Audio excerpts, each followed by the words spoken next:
Islam. Semoga Allah Subhanahu wa Ta'ala senantiasa melimpahkan kesehatan dan keadaan terbaik. Yang kami hormati jemaah salat subuh, jemaah majelis zikir Masjid Baitur Rahman insyaallah dirahmati oleh Allah Subhanahu wa Ta'ala. Pertama-tama mari kita menjadikan puji syukur atas kehadirat Allah Subhanahu wa Ta'ala karena berkat rahmat dan karunia doa pada subuh hari yang berbahagia ini kita masih diberikan oleh Allah nikmat kesehatan dan tentunya nikmat kesempatan sehingga kita dapat hadir untuk melaksanakan kewajiban kita sebagai seorang muslim, yaitu melaksanakan sholat subuh secara berjamaah dan insyaallah menjalankan dengan kuliah subuh yang nanti akan disampaikan oleh guru kita Ustaz Bayu. Salawat dari salam semoga senantiasa tercurah dan disampaikan pada junjungan kita baginda Rasulullah sallallahu alaihi wasallam beserta keluarga sahabat dan mudah-mudahan kita yang hadir pada pagi hari ini termasuk golongan orang-orang yang akan mendapatkan syafaat yang berharga. Amin amin ya rabbal alamin. Jemaah kuliah subuh yang dirahmati oleh Allah Subhanahu wa Ta'ala, alhamdulillah tak terasa telah satu pekan kita lewati subuh hari ini di hari Jumat. Mudah-mudahan Allah senantiasa memberikan keistiqomahan kepada kita untuk mengikuti ataupun menghadiri taman-taman surga ini. Masya Allah. Itu mari awali pengajian untuk kuliah subuh kita pada hari ini dengan bersama-sama mengucapkan Bismillahirrahmanirrahim. Selanjutnya disilakan pada guru kita Ustaz Bayu Sekalian untuk menyampaikan kuliah subuhnya. Pada Ustaz Bayu disilakan.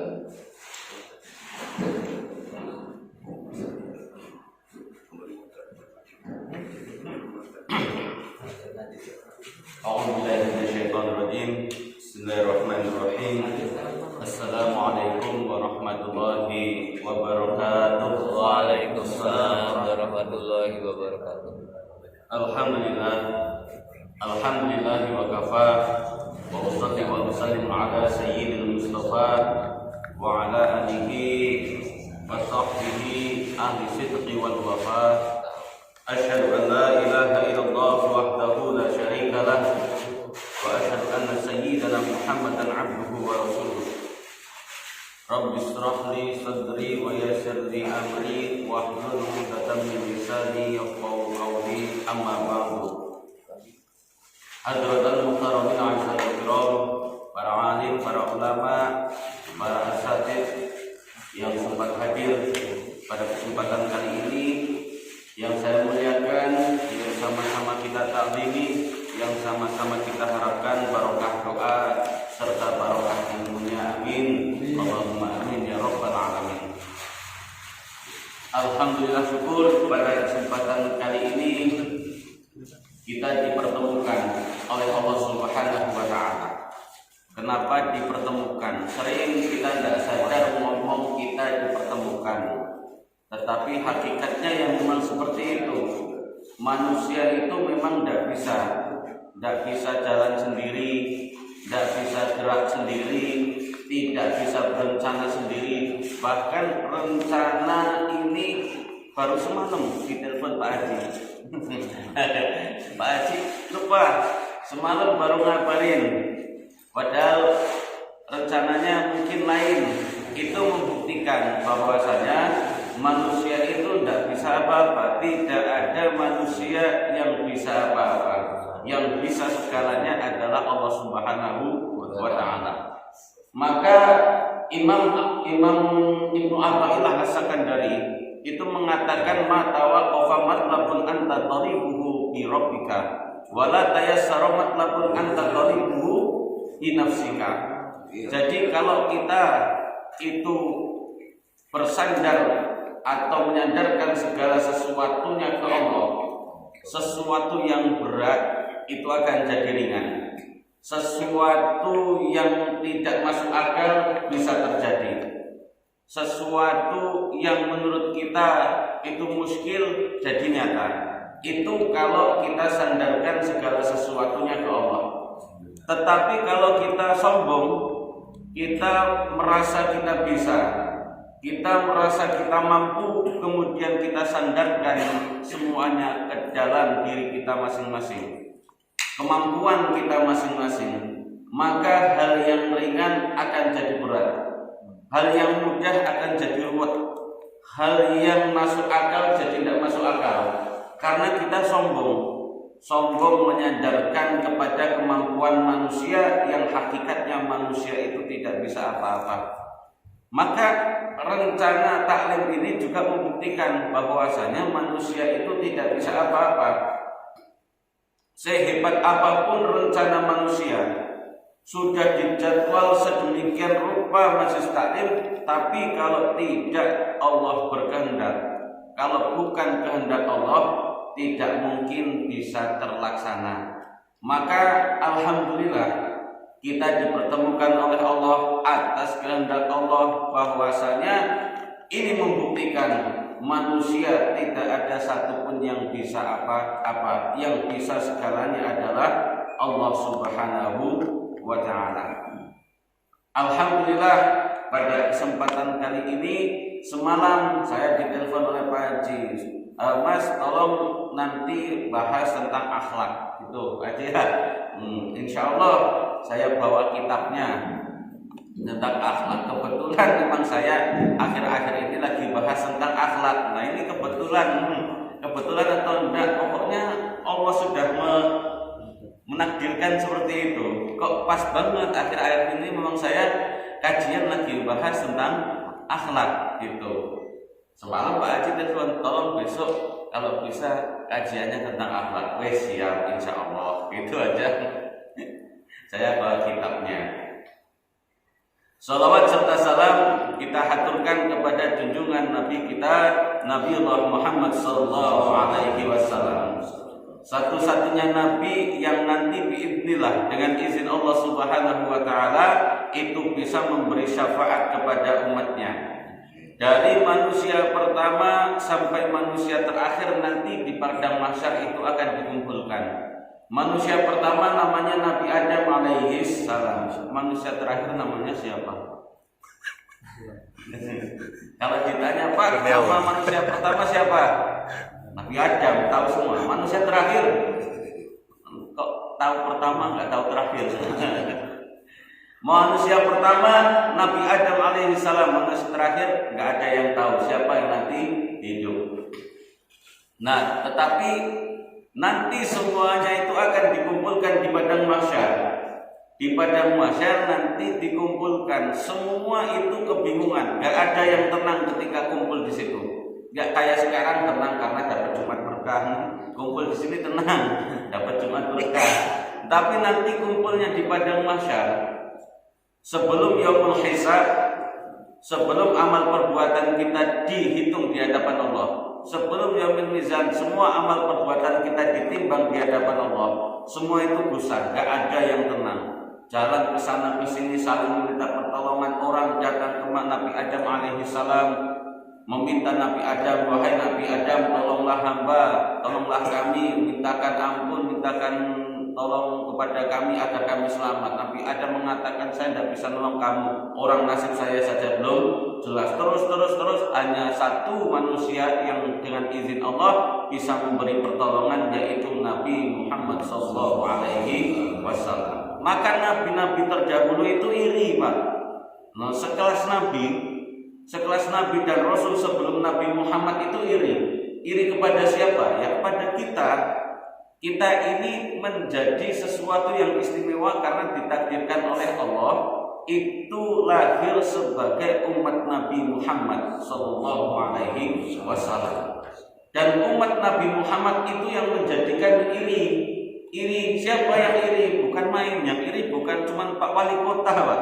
Yang iri tidak cuma presiden. Ini langsung yang iri itu siapa? Para nabi, para rasul terdahulu itu iri ke kita yang ditakdirkan sebagai umat Nabi Muhammad. Kalau saja mereka bisa meminta, itu mereka akan meminta ditakdirkan juga sebagai umat Nabi Muhammad. Tapi tidak bisa. Itu saking istimewanya umat Nabi Muhammad, Pak. Saking istimewanya. Maka kalau nabi-nabi terdahulu saja iri, rasul-rasul terdahulu saja iri, pengen jadi umat Nabi Muhammad, kok kita umat Nabi Muhammad tidak merasa senang dengan ditakdirkannya kita menjadi umat Nabi Muhammad? Itu ya lucu. Kita ditakdirkan sebagai umat yang paling istimewa, umat yang paling terbaik itu umat Nabi Muhammad, umat Islam. Kenapa? Allah sediakan kitab yang terbaik, namanya kitab suci Al-Quran. Allah berikan Nabi yang terbaik, namanya Nabi Muhammad SAW. Allah berikan bulan yang terbaik, namanya bulan Ramadan. Allah berikan malam yang terbaik, namanya Allah berikan hari yang terbaik, namanya hari Jumat. Semua diberikan yang terbaik, Pak. Umat Islam ini diberikan fasilitas yang terbaik, kitab sucinya yang terbaik, nabinya yang terbaik, bulannya yang terbaik, harinya yang terbaik, bahkan malamnya pun diberikan yang terbaik. Maka sebenarnya tidak heran kalau orang sudah diberikan fasilitas yang terbaik kemudian mampu menjadi baik. Yang mengherankan itu kalau orang sudah dikasih semuanya yang terbaik tetapi tidak mampu menjadi baik. Nah, itu yang lucu itu di situ. Orang fasilitasnya sudah yang terbaik kok tidak mampu menjadi terbaik, tidak mampu menjadi yang terbaik. Fasilitasnya sudah yang terbaik kok tidak mampu jadi baik. Ini yang lucu. Tetapi kalau fasilitasnya sudah yang terbaik kemudian mampu menjadi terbaik atau menjadi baik, itu tidak lucu. Memang wajar orang sudah dipersiapkan semuanya yang terbaik, maka memang harus menjadi yang terbaik. Ya wajar. Yang lucu ya kebalikannya, difasilitasi yang terbaik tidak mampu jadi baik, kemudian kurang apa? Itu kan pertanyaannya, kurang apa? Fasilitas kurang lengkap apa orang diberikan yang terbaik belum mampu jadi baik? Nah, itu pertanyaan dalam diri kita masing-masing. Sudah dikasih Allah semuanya yang terbaik kok kita belum mampu menjadi baik, berarti kita semua ini hakikatnya orang-orang lucu gitu. Jamaah yang saya hormati, mudah-mudahan kita semua nanti diakui sebagai umat Nabi Muhammad SAW yang mendapatkan syafaatnya. Karena yang namanya diakui itu susah daripada mengakui. Kita kan selama ini cuma masih bisa mengakui saja, Pak. Kita mengaku umat Nabi Muhammad, kita mengaku cinta terhadap Nabi Muhammad, kita mengaku cinta kepada Allah, kita mengaku dekat dengan Allah. Tetapi yang susah itu diakui. Mengaku cinta terhadap Nabi Muhammad nanti diakui tidak cinta oleh Nabi Muhammad, diakui apa enggak oleh Nabi Muhammad. Kita mengaku cinta terhadap Allah, diakui sama Allah enggak nanti. Itu yang berat, Pak. Itu yang susah. Kalau mengakui itu mudah, aku mencintai itu mudah, tapi ketika kita diakui orang itu, oh saya juga mencintai, itu yang susah. Jangan sampai nanti cinta kita bertepuk sebelah.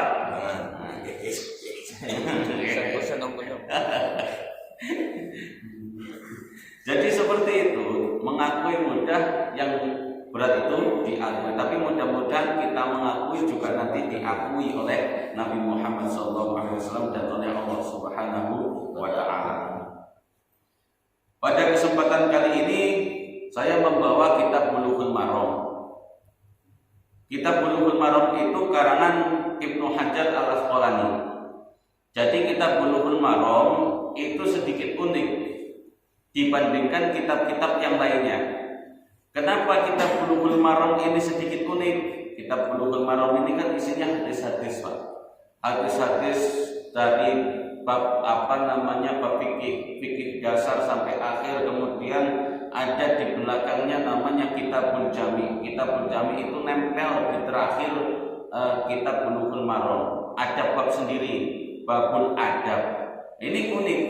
Biasanya kita itu disuruh belajar adab dulu, belajar akhlak dulu daripada ilmu. Tetapi di dalam kitab Bulughul Maram, musannif atau pengarang kitab meletakkan ilmu terlebih dahulu, yang terakhir baru adab. Padahal dikatakan dalam maqalah itu dikatakan al-adab fawqal ilmi, yang namanya adab itu lebih mulia daripada ilmu.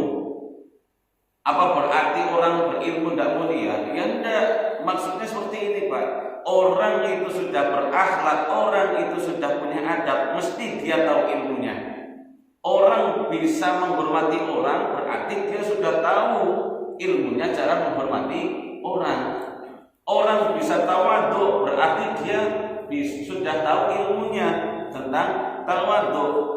Itu kenapa orang berakhlak lebih mulia daripada orang berilmu. Karena orang berakhlak, orang punya adab itu mesti punya ilmunya. Tetapi kalau orang punya ilmu belum tentu punya adab, belum tentu punya akhlak. Nah itu kenapa disebutkan al-adabul fawqal ilmi. Adab itu lebih diutamakan, lebih mulia daripada ilmu. Bukan berarti membandingkan, berarti beradab saja, nggak usah berilmu karena ilmu tidak penting daripada tidak punya adab. Bukan, maksudnya adab itu dibarengi dengan ilmu, bukan kemudian adab kemudian meninggalkan ilmu. Karena orang beradab pasti sudah tahu ilmunya. Itulah sebabnya orang itu bisa beradab. Oleh sebab itu orang itu bisa baik akhlaknya karena sudah tahu ilmunya. Bukan berarti tidak punya ilmu tiba-tiba berakhlak dan beradab, enggak. Pasti sudah diajarin ilmunya. Lah kenapa musannif kembali ke kitab? Kenapa musannif meletakkan bab adab dan akhlak ini di bagian-bagian terakhir? Maksudnya apa? Kita disuruh mempelajari adab di bagian terakhir. Kita disuruh ngaji fikih dulu. Kita disuruh ngaji ilmu-ilmu dulu. Kemudian setelah khatam, setelah selesai baru ke adab, bahas adab. Maksudnya apa? Karena maksud dari musannif ini ingin memberikan kita nasihat, ingin menasihati kepada kita agar kalau orang sudah punya ilmu itu balik lagi kemana? Ke adab. Walaupun setinggi apapun ilmu yang kita miliki, sudah banyak ilmu yang kita pelajari, tetap baliknya lagi kemana? Adab. Baliknya lagi kemana? Akhlak. Orang sudah punya ilmu harus kembali ke akhlak, harus dibarengi dengan adab, biar tidak sombong, biar tawadhu dengan ilmunya. Karena yang namanya kesombongan itu kan ada beberapa faktor. Orang itu bisa sombong karena jabatan, benar apa enggak? Jabatan itu bisa menjadikan orang jadi sombong. Orang bisa sombong karena punya harta banyak. Harta bisa menjadikan orang jadi sombong, benar apa enggak? Yang ketiga, orang bisa sombong itu karena nasab, karena keturunan. Saya anaknya ini, saya keturunan ini, maka nasab keturunan itu bisa menjadikan kita jadi sombong. Keturunan darah biru, di sini ada yang darahnya biru, merah semua, aman berarti potensi sombongnya sedikit, karena darahnya masih merah. Kalau sudah darah biru itu yang nanti repot. Kalau darah biru sombong masih penting, ada yang disombongkan. Orang darahnya masih merah sombong lah.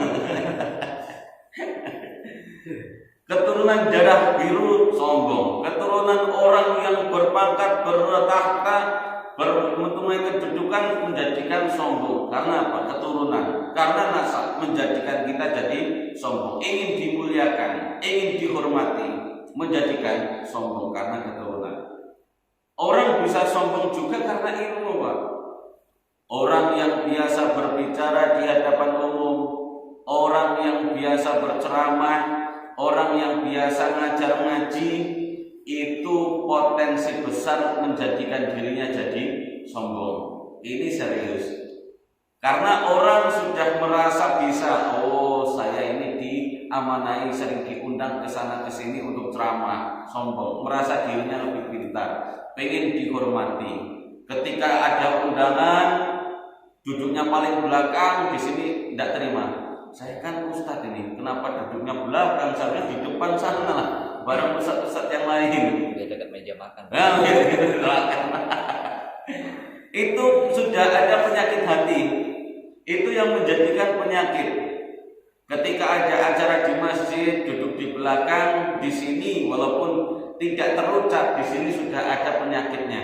Penyakitnya, wah saya kok duduknya di sini, gimana ini takmir masjidnya apa nggak kenal saya Pak? Emang enggak gitu kan? Nggak tahu saya emang, saya ini siapa nggak tahu ini. Saya duduk di depan sama ustaz-ustaz.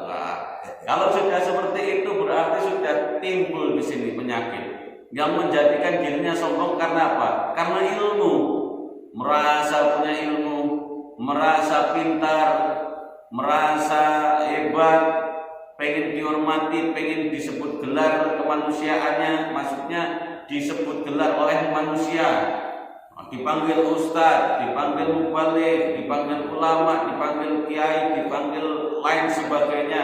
Itu sebutan oleh manusia yang pengen dia dapatkan. Itu menjadikan dirinya jadi sombong. Karena apa? Ilmu. Maka mudah-mudahan dengan nasihat ini, dengan nasihat kitab ini, kita menjadi sadar bahwasanya semua itu yang kita miliki bisa berpotensi menjadikan kita sombong. Maka dari itu musannif Imam Ibnu Hajar Al-Asqalani menempatkan bab adab dan akhlak di tempat yang terakhir, di terakhir-terakhiran Pak, bukan di awal, agar orang yang sudah punya ilmu, agar orang yang sudah pandai tentang ilmu balik lagi belajar adab, balik lagi belajar akhlak, agar tidak sombong, balik lagi ke situ, agar tawadhu. Itu tujuannya. Bukan kemudian kebalik-balik tidak ada alasan, tetapi itulah tujuan mulianya musannif atau pengarang kitab ini. Jadi Kitabul Jami, hadis yang pertama itu mengatakan babul adab. Di dalam bab adab hadis nomor 1251 kalau di dalam kitab Bulughul Maram, atau hadis yang pertama di dalam Kitabul Jami, kitab yang nempel di terakhiran kitab Bulughul Maram. An Abi Hurairah radhiyallahu anhu qala Rasulullah sallallahu alaihi wasallam, haqqul muslimi 'alal muslimi sittun, idza laqitahu fasallim alaihi, wa idza da'aka fa'ajibhu, wa idza istansahaka fansahu, wa idza 'atasa fahimidallahu fahamidhu, wa idza marida fa'udhu, wa idza mata fadba'hu. Jadi yang namanya hak muslim terhadap muslim lainnya disebutkan di dalam hadis ini terdapat 6 hak. Jadi Rasulullah mengatakan hakul muslim alal muslim, bukan haknya muttaqin alal muttaqin, bukan haknya orang yang sudah bertakwa terhadap orang yang sudah bertakwa, bukan orang soleh terhadap orang soleh, bukan, tetapi orang muslim terhadap orang muslim, asalkan dia sudah bersyahadat asyhadu alla ilaha illallah wa asyhadu anna muhammadar rasulullah, dia mendapatkan hak ini. Tidak harus pakai peci, tidak harus yang bersorban, tidak harus yang pakai sarung, pakai celana pendek pun di jalan, asal dia Islam. Kalau kita sebut ya Islam KTP lah, walaupun Islamnya masih Islam KTP, sholatnya jarang-jarang, puasa sunnah tidak pernah, puasa Ramadan aja masih merokok di jalanan, tapi KTP-nya Islam, syahadat, dia mempunyai hak ini. Karena Rasulullah mengatakan hakul muslim alal muslim, haknya orang muslim terhadap orang muslim, bukan haknya orang yang sudah baik terhadap orang yang sudah baik, bukan haknya orang yang sudah soleh terhadap orang yang soleh, bukan haknya muttaqin orang yang sudah bertakwa alal muttaqin terhadap orang yang bertakwa. Pokoknya semua orang Islam itu mendapatkan hak ini. Apa yang pertama kata Rasulullah? Idza laqitahu fasallim alaihi. Jika kita bertemu dengan saudara muslim kita, maka ucapkanlah salam. Wa idza da'aka fa'jibhu. Jika kita diundang, jika kita dipanggil, maka jawablah panggilan itu. Jika kita diundang dia, maka datangi undangannya. Wa idza istansahaka fansahu, dan jika kita dimintai memberi nasihat maka nasihatilah, tapi nasihat yang jangan provokatif, jangan kemudian malah menjerumuskan. Dimintai nasihat malah menjerumuskan, malah tambah gawat, tambah ruwet, bukan menyelesaikan masalah nasihatnya, malah tambah jadi kompor kan. Wa idza atasa fahamidallahu fasamitu, jika saudara muslim kita bersin mengucapkan alhamdulillah, maka kita mendoakannya dengan mengucapkan yarhamukallah. Wa idza marida fa'udhu, dan jika saudara kita sesama muslim itu sakit, fa'udhu, maka jenguklah.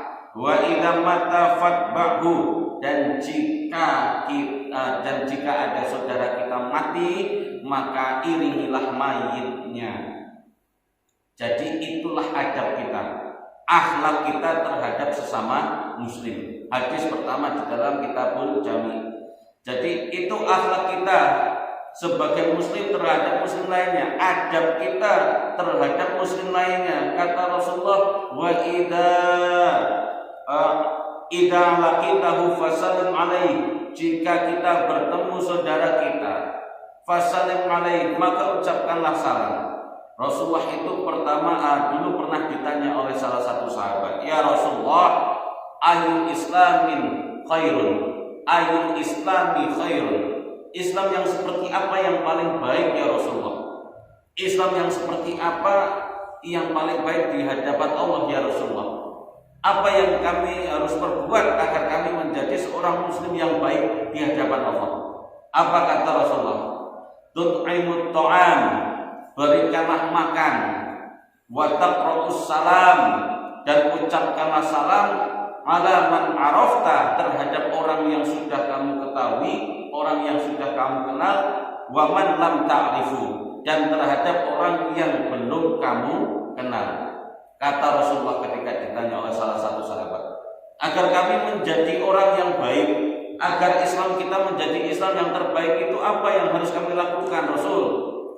Jawaban Rasulullah tadi, tut'imu ta'am, ya kasih makan aja.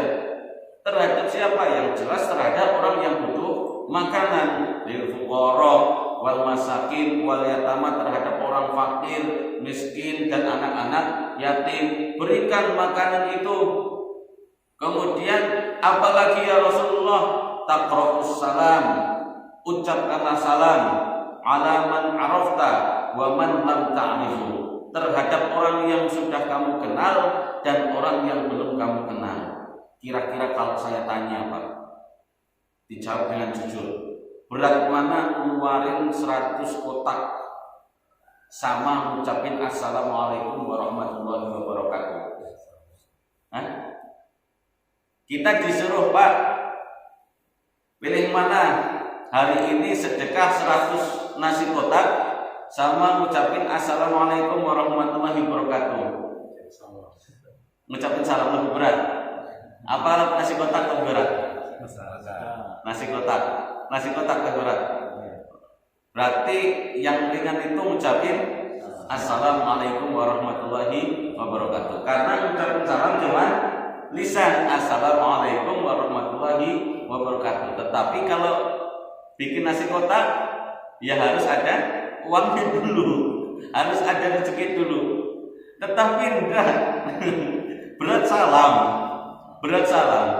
berat ucapin assalamualaikum warahmatullahi wabarakatuh. Mungkin kita semua enggak ada yang tidak hafal, semuanya hafal dengan kalimat itu. Tetapi ketika diucapkan itu berat, lebih berat daripada ngasih 100 kotak Pak. Buktinya apa? Buktinya Rasulullah mengatakan, mewanti-wanti yang namanya salam itu kepada orang yang tidak dikenal juga. Tidak cuma yang dikenal saja, tetapi orang yang tidak dikenal pun asal dia Islam, kalau ketemu tegur dengan assalamualaikum, itu yang berat.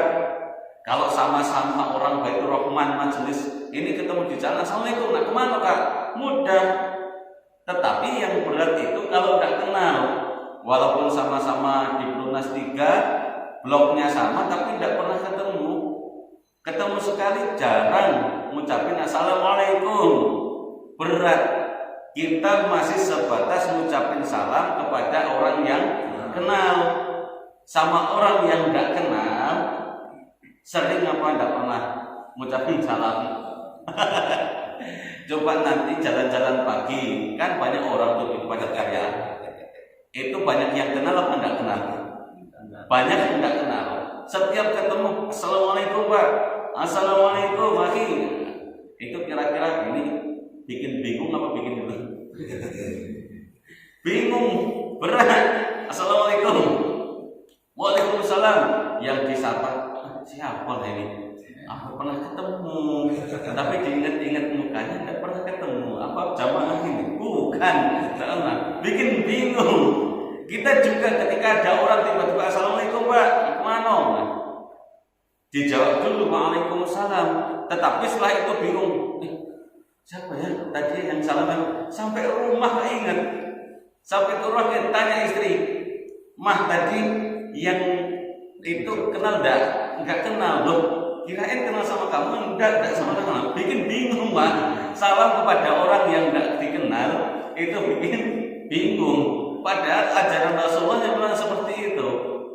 Ngucapin salam itu enggak cuma kepada orang yang kenal saja, tetapi terhadap orang yang enggak kenal juga. Ini beratnya ngucapin salam. Tapi kalau nasi kotak ringan walaupun 100, malah yang dicari yang enggak kenal. Di perempatan yang enggak kenal dikasih.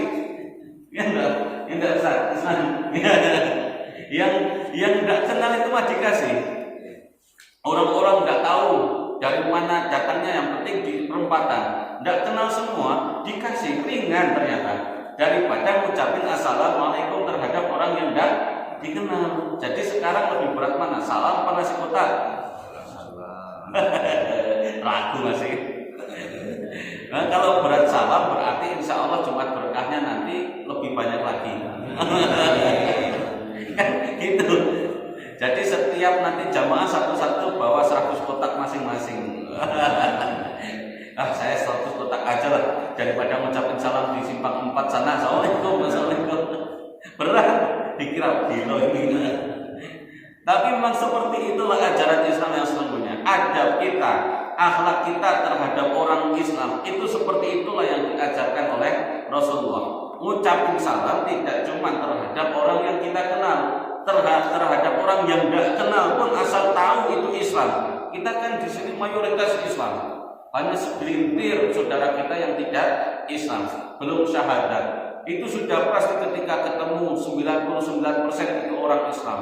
Tetapi 99% kita kalau tidak kenal juga tidak mengucapin salam. Kalau tahu, kalau paham satu majelis mesti nyapa, mesti ucapin salam.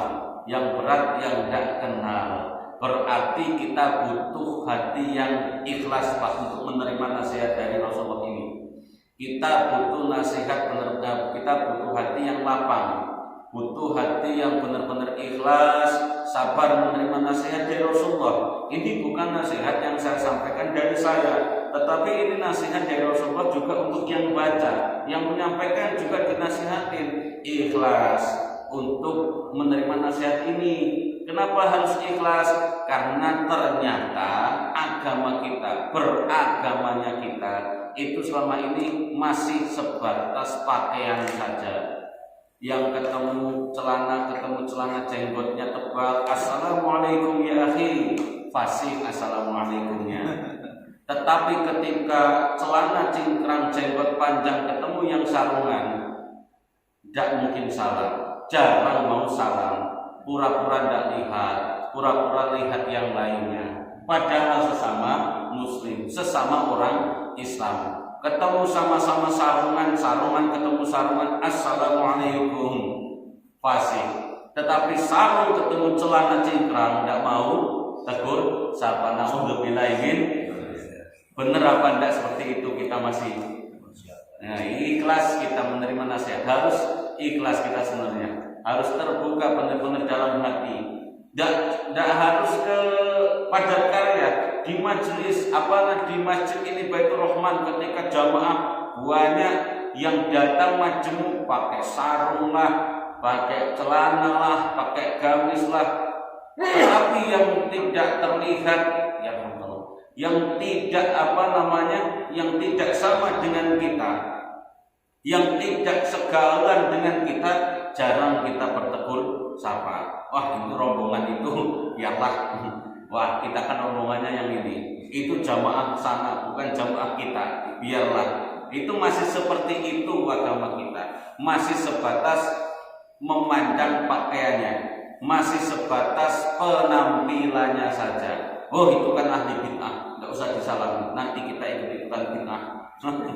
Wah, itu ahli nar, nggak usah disalamin. Kita nanti masuk neraka juga. Nah, seperti itu. Sebatas itulah ternyata agama kita. Belum benar-benar sampai ke hati, Pak.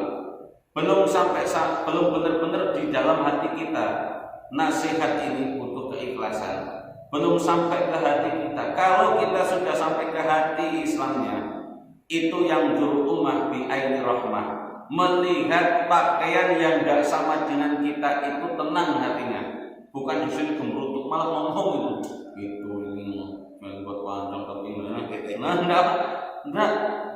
Tetapi kalau di sini sudah sampai ke hati Islamnya, yang ummah bi aini rahmah. Semua dipandang dengan pandangan kasih sayang.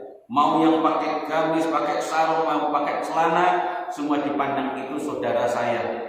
Itu orang Islam. Itu haknya ada terhadap diri kita. Semuanya wajib kita salamin. Semuanya wajib kita tegur sapa. Karena tidak boleh kemudian hanya sebatas pakaian menjadikan kita mempetak-petak. Kan Rasulullah tidak pernah, Pak, kamu nanti salaman sama yang ini aja, kamu nanti mengucapkan salam sama yang pakaian seperti ini aja. Nggak pernah. Rasulullah semuanya. Kita yang sekarang mempetak-petakan, kita yang sekarang mengkotak-kotakan. Oh, salamnya yang ini aja, yang kemarin taklim bareng, ketemu di taklim satu kali aja, itu sudah salam fasih, Pak. Tapi tetangga beda manhaj, kalau bahasanya zaman sekarang, beda manhaj. Tetangga tiap hari ketemu, beda manhaj. Tidak pernah bertegur sapa, tidak pernah assalamualaikum, na'udzubillah. Yang ketemu sekali di majelis taklim, tinggalnya juga tidak pernah tahu di mana. Cuman ketemunya satu kali majelis taklim, pernah lihat ini satu manhaj dengan saya. Assalamualaikum ya akhi.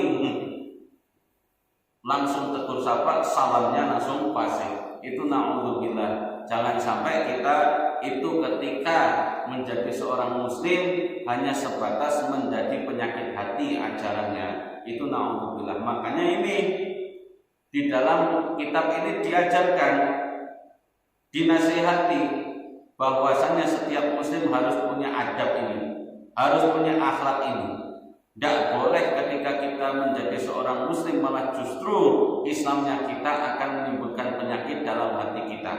Sebatas mempetak-petakan agama, sebatas membeda-bedakan karena pakaian yang kita gunakan. Karena kata Rasulullah, haknya muslim terhadap muslim, bukan haknya sarungan terhadap sarungan, bukan haknya orang celana terhadap orang celana saja, enggak, semuanya. Kalau ketemu mengucapkan salam, tetapi ya tadi tidak ringan mengucapkan salam. Termasuk saya, Pak, termasuk saya juga gitu. Nah, saya kan warung misalkan, saya warung, ketemu warung setiap orang masuk assalamualaikum, assalamualaikum. Nanti dikira wah ini seorang ramah banget, biar datang lagi nih. Berarti saya sebenarnya kalah sama pegawai Indomaret sama Alfamart. Bukan promosi ini. Mereka assalamualaikum, selamat pagi, selamat belanja. Itu kenal sama tidak kenal, ucapkan salam itu. Berarti kita perlu belajar ini sama pegawai itu, kasir itu, buka pintu, assalamualaikum, selamat pagi, silakan, selamat belanja. Itu ucapkan salam terhadap orang yang tidak dikenal sama yang kenal, ucapin salam semuanya. Hebat berarti. Walaupun tidak pernah ikut majelis taklim, ternyata langsung praktek di sana. Kita yang setiap suku majelis taklim berat seperti itu. Assalamualaikum. Pagi-pagi jalan-jalan, jogging pakai goes. Assalamualaikum. Nah, apa ini? Kalau udah di Simpang 3 ini berdiri aja kayak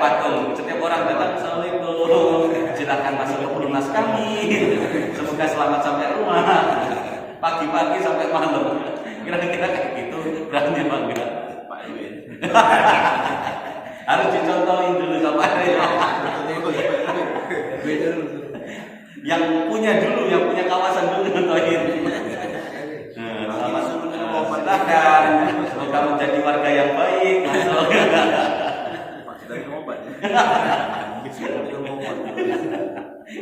Itu ternyata yang seperti itu. Kita kalah ternyata sama pegawai itu di kasir. Ya nggak pernah belajar kitab kuning kayak gini, Pak. Nggak pernah majelis taklim juga. Ya, mungkin ada, tapi yang seperti itu kok bisa mempraktekkan. Ternyata apakah kita kalah saing ternyata.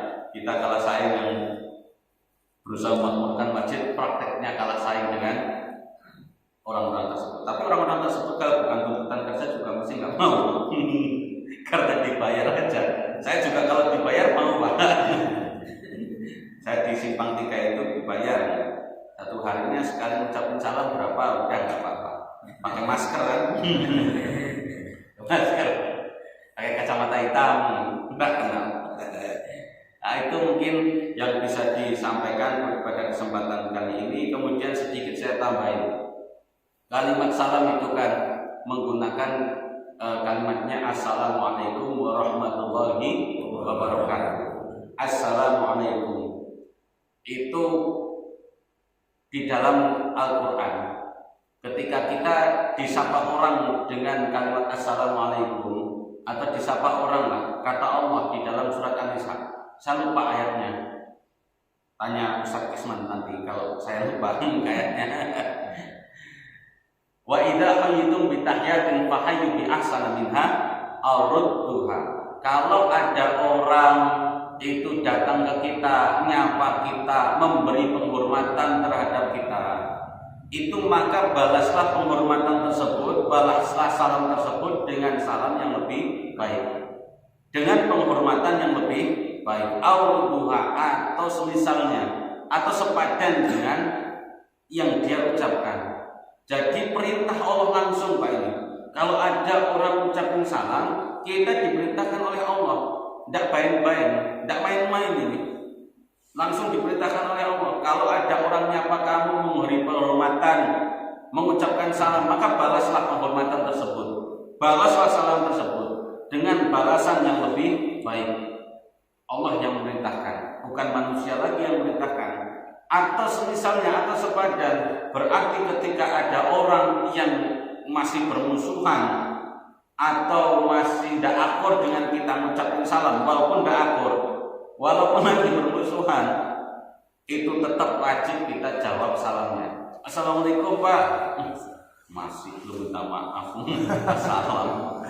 Minta maaf dulu baru nyapa. Kemarin belum minta maaf. Walaupun seperti itu, tetap wajib jawab salamnya terlebih dahulu. Assalamualaikum, waalaikumsalam. Jadi itu paling tidak sama. Nah, ini jawabannya waalaikumsalam atau waalaikumsalam yang benar.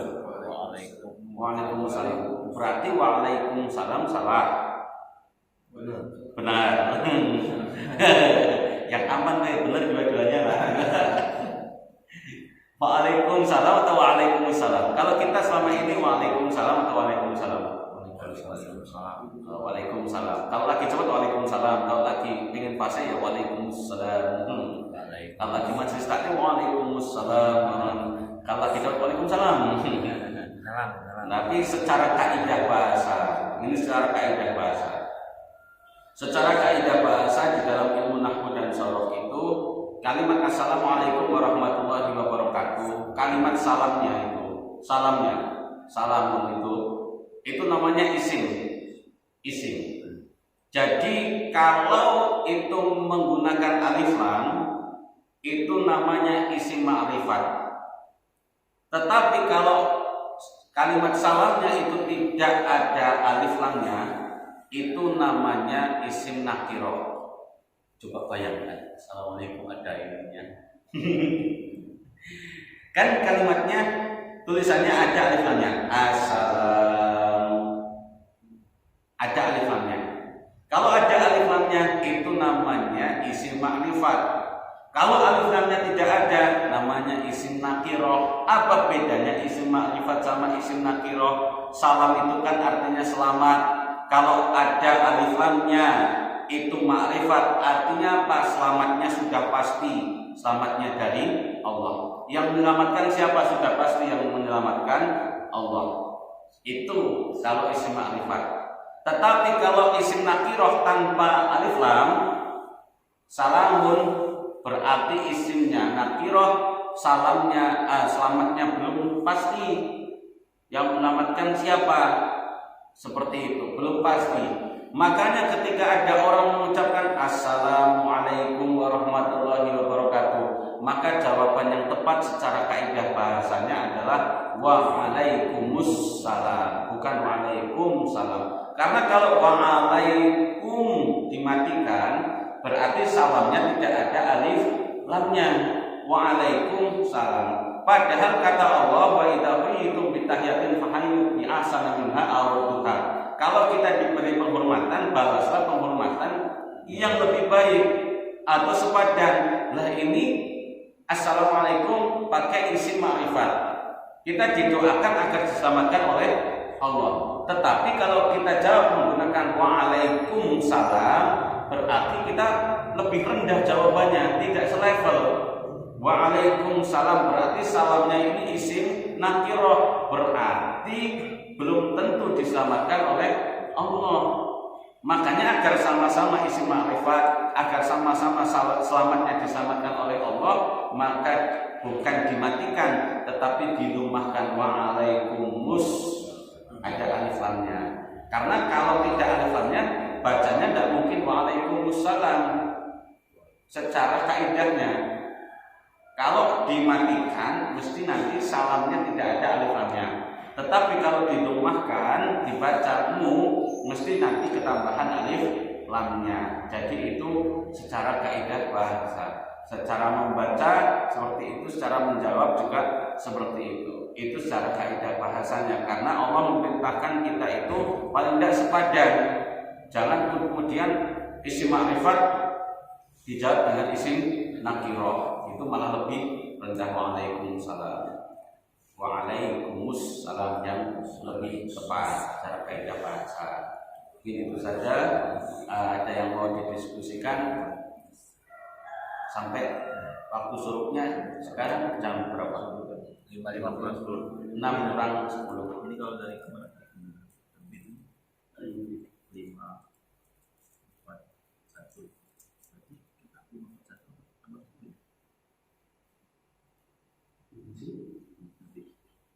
Iya, nomor 1 ya. 5:50 ya. 6:10. Masih ada apa? Ustaz. Insyaallah Pak Dewi. Terima kasih Ustaz. Assalamualaikum warahmatullahi wabarakatuh. Yang jadi pertanyaan saya tentang konteks salam ini ya Ustaz ya. Bagaimana cara kita misalnya menjawab salam yang kita dapatkan dari handphone seluler Ustaz. Kadang-kadang kan kita kan misalnya ada orang Assalamualaikum, setelah kita di akhir pembacaan kita melaksanakan mengucapkannya hanya sepenggal Waalaikumsalam gitu kan. Tidak dilanjutkan lagi. Dan yang kedua, bagaimana hukumnya kalau seandainya kita mengucapkan salam kepada orang yang non muslim. Seandainya kita menelpon ini dan kita tidak tahu notabene mereka adalah beragama atau berkeyakinan apa. Nah, seperti itu. Terima kasih Ustaz. Jadi yang pertama saya jawab singkat aja. Kalau hukum kita menjawab salam di dalam media sosial itu wajib. Kalau salamnya memang itu bentuknya komplit, bukan disingkat ESS BRWB. ESS BRWB nggak usah dijawab nih, orang nggak ada artinya. Kalau mau salam ya Assalamualaikum. Ketika ada WA mengucapkan Assalamualaikum kirim ke kita, maka wajib kita jawab. Secara jumhur ulama mengatakan wajib dijawab Waalaikumsalam, tetapi tidak wajib untuk menulis kembali, tetapi kita wajib untuk menjawabnya salam. Seperti itu. Sampai apa tidak sampai, sama dengan kita mendoakan orang tersebut walaupun kita tidak ketemu, walaupun tidak ditulis kembali. Yang penting wajibnya itu menjawabnya dulu. Ketika ada SMS atau WA atau Messenger Assalamualaikum, kita kita membaca waalaikumsalam. Atau yang lebih baik waalaikumsalam warahmatullahi, atau yang lebih sempurna waalaikumsalam warahmatullahi wabarakatuh. Tetapi paling tidak sama. Ketika assalamualaikum waalaikumsalam. Tapi kalau mau lebih baik seperti yang diajarkan tadi waalaikumsalam warahmatullahi, atau yang lebih sempurna waalaikumsalam warahmatullahi wabarakatuh. Kemudian kalau hukum kita mengucapkan salam kepada orang non-muslim, hukumnya haram. Kecuali kalau kita tidak tahu, ya itu ma'fu. Kalau setelah tahu, ya kita istighfar karena khilaf.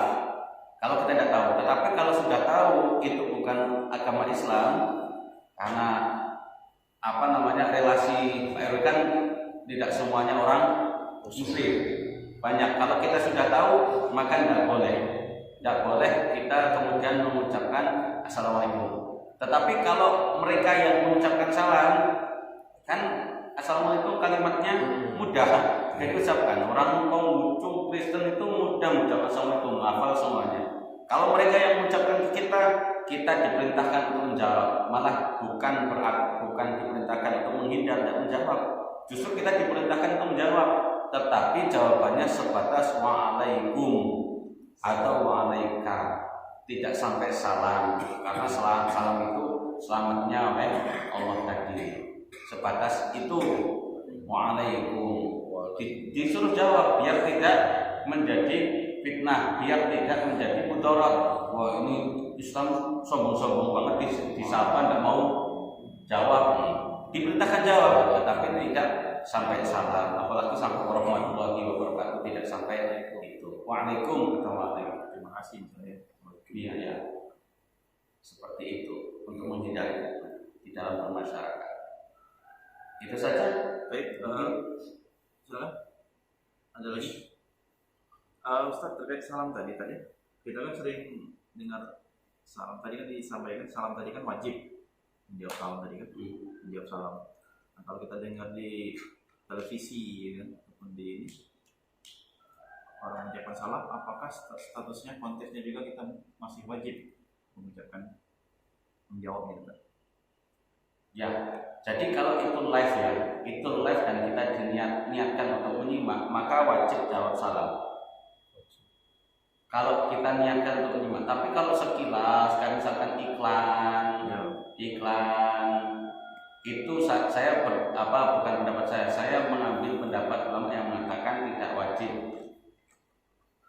Seperti itu. Walau a'lam, mungkin ada pendapat yang lain, walau a'lam. Tapi saya mengambil yang pendapat tersebut. Kalau live kemudian kita diniati untuk menyimak dan salam itu ditujukan kepada memang yang menyimak, itu kita yang menyimak wajib menjawab salam. Seperti itu. Satu lagi, ini mungkin agak banyak yang mewakili. Saya sendiri belum tahu, nggak tahu mengambil pendapat yang mana. Karena pertama salam ketika masuk masjid, kedua posisi sholat sunnah bisa ditanyakan kan wajib salam kita posisi lagi sholat sunnah, mungkin beda ya. Maksudnya masuk masjid itu wajib salam atau tidak? Kedua, kalau ada yang salam kita dalam keadaan sholat sunnah tetap jawab atau tidak? Oh iya, sholat sunnah deh. Iya. Ya. Jadi saya pernah baca dan dengar juga. Kalau kita sedang sholat, walaupun itu sholat sunnah, kita teruskan sholat kita. Karena salah satu orang yang tidak wajib menjawab salam itu adalah ketika orang itu sedang sholat, baik sunnah maupun wajib, seperti itu. Dan ada salam-salam yang memang tidak ingin kita dengar jawabannya atau haram untuk dijawab, misalkan salamnya imam assalamualaikum, imamnya dilarang untuk mengucapkan assalamualaikum warahmatullahi wabarakatuh. Assalamualaikum warahmatullahi wabarakatuh. Nah seperti itu memang salam dilarang. Kemudian yang tidak ingin kita dengar salam ketika orang sudah mati. Jadi kita kan masuk ke kuburan itu assalamualaikum ya ahlan ya, maka kita tidak mau dengar jawabannya. Kalau kita dengar tidak ada yang mau masuk ke assalamualaikum ya ahlan ya, waalaikumsalam warahmatullahi wabarakatuh. yang masuk masjid, Ustaz Kisman sebenarnya sudah tahu. Saya yang malah belum tahu. Ustaz Kisman ini pakai ilmu malaikat Jibril, Pak. Ilmu malaikat Jibril gini. Malaikat Jibril itu dulu sama lagi majlis seperti ini, Rasulullah dengan para sahabat datang malaikat Jibril pakaiannya putih, ganteng, pakai sorban. Kemudian tanya ke Rasulullah, "Mahwal Islam, mahwal iman, mahwal ihsan?" Dijawab oleh Rasulullah. Kemudian bunyal Islam ala khamsin asyhadu ila akhirih. Iman yang kita tahu tentang rukun iman. Kemudian mahwal ihsan, anta'budullah ka'annaka tarahu fa illam takun tarahu fa innahu yaraka. Itu jawaban dari malaikat Jibril yang tanya agar kita tahu apa itu Islam, agar para sahabat tahu apa itu iman, agar para sahabat tahu apa itu ihsan. Malaikat Jibril bukan tidak tahu, Pak, sudah tahu, tetapi ingin mengajarkan kepada para sahabat, para jamaah yang sedang ngaji. Nah, itulah yang diambil oleh Ustaz Kisman. Ustaz Kisman ini sudah tahu, tapi sebenarnya pengen ngajari ke kita yang belum tahu, makanya dibuka pertanyaan. Malaikat Jibril jangan-jangan. Nah, itu saja. Bismillah. Saya mungkin sudah ya.